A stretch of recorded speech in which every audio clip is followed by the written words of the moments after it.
course. Hey everyone, and welcome back to another video. This video is going to focus on using the COUNTIFs function in Excel, and we have previously touched on this in a video where we did an introduction to counting in general. So we looked at count, COUNTIF and COUNTIFs, the one with the multiple criteria. So if you haven't seen that or you want a refresher on that video, the link to that tutorial of ours should be on the screen now or very shortly.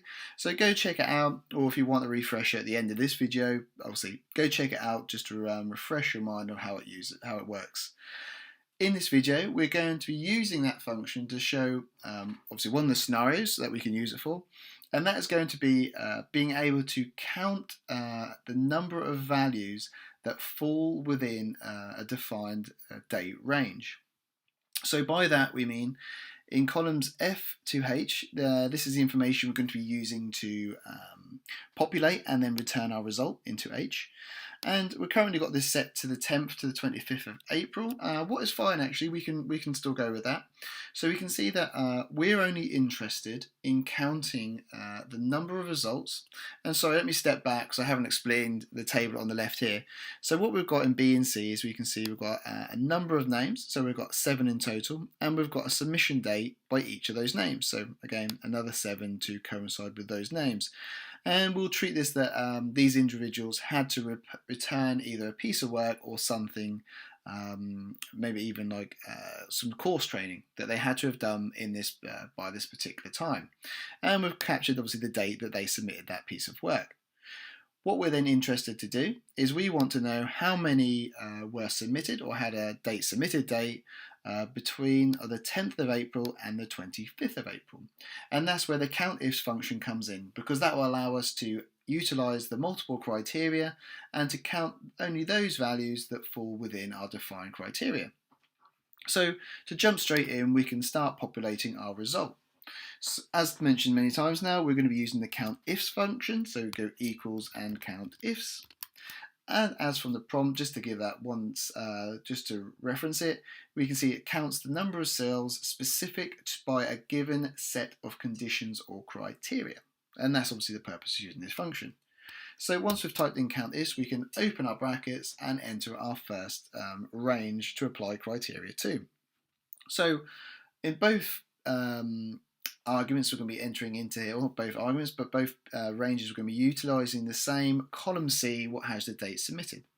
So the first thing we want to do is we want to identify our starting point. So we want to make sure that we only want to do everything that is greater than or equal to our start date in column F, that is the 10th of April. So in order to do that, we select our range that contains all of our dates, so column C in our example here.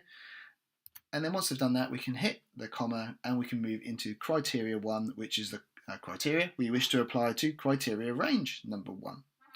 So that criteria is going to be using our logical symbols, and we're going to be using the greater than and the less than and the equal symbols in this example. What we need to do is when we enter our symbols, we're going to put them into quotations.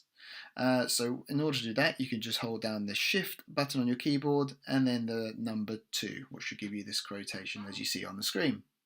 Once we've done that, we can then firstly enter our greater than symbol, and so this is the one where it's like bigger on the left and then smaller on the right, and then you can this sort of helps remember it in the way that greater than, so obviously you go from left to right, so the greater needs to be on the left and then the than would be the smaller on the right.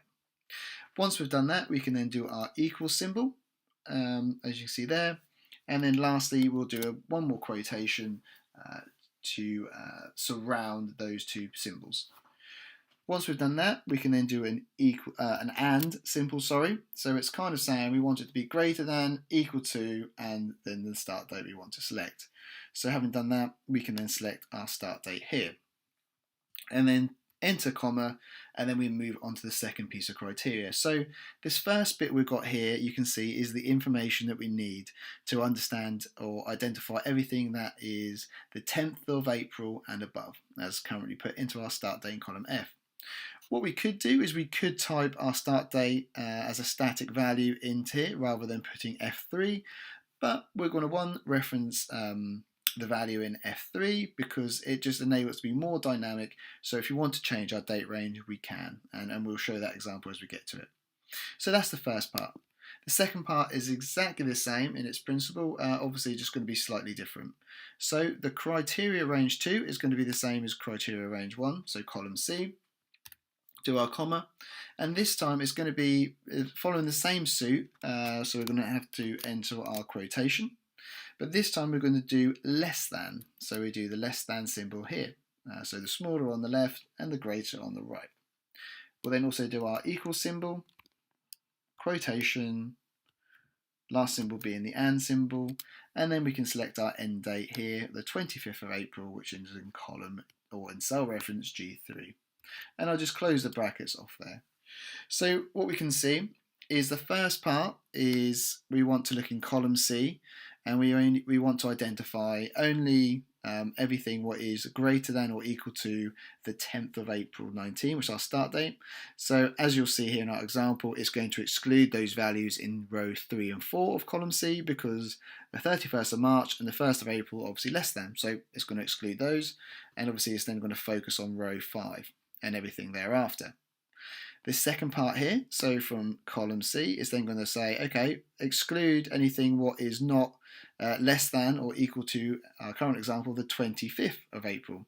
So what it will do is now going to exclude these in row 8 and 9, so we've got the 30th of April and the 1st of May being excluded. That leaves us these rows 5 to 7, so the 10th, the 20th and the 25th of April that meet our criteria. So upon hitting enter here, our result in column H should give us the value of 3. And that's exactly what it's done. So we can see that, as we kind of just stepped through already actually, but so we've got the 10th, 20th and 25th are the only ones that meet that criteria we have. If we were to change our criteria ever so slightly, and let's say we want the 24th of April to be our last date, and we want the 11th of April to be our starting date, we can see that our result is only now going to be 1, because obviously the only date or the only piece of information we have that fits that criteria is this single one here in row 6 for the 20th of April. And the benefit of obviously being dynamic is we can now change this as much as we want. So if we wanted to look at just the month of April, we could enter the 1st of April until the 30th of April here and find everything what happened in April. Or alternatively, if we wanted as well, we could enter the full breadth of our data set and enter the 31st of March into there, into our start date, and we could put the 1st of May over here as well, so we've got the end as well. So you can see that's why we could do the full breadth. And it's worth just mentioning, obviously we're not limited to just the dates that are on show to us here.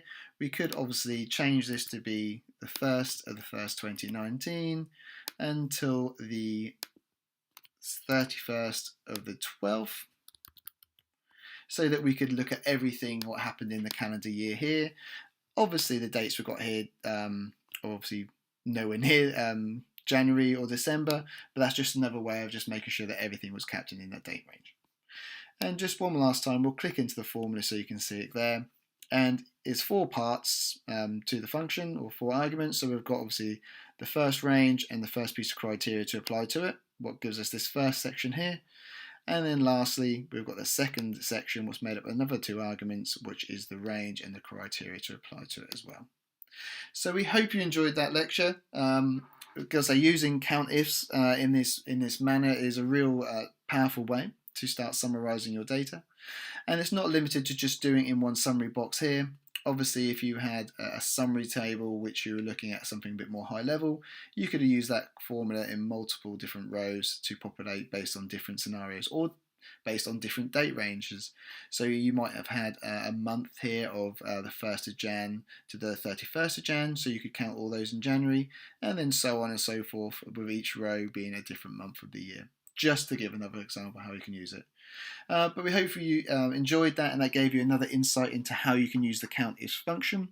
Do stay tuned, as we will be doing a very similar example but using the sum function. So rather than counting the values that apply to that, doing a sum of values that fall within that range as well. So that again is another very good and useful tip for using in Excel. So to make sure you don't miss that future video, subscribe to the channel, hit the notification button so that you don't miss any when that video is launched onto YouTube. We've also got links to our Facebook and Instagram in the description to this video, so you can use them to follow. So again, you're also notified of when our videos come out, and they're also great mediums for you to ask us any questions you have, in addition to dropping a comment below this video. Thank you very much for watching, and we'll see you in the next video.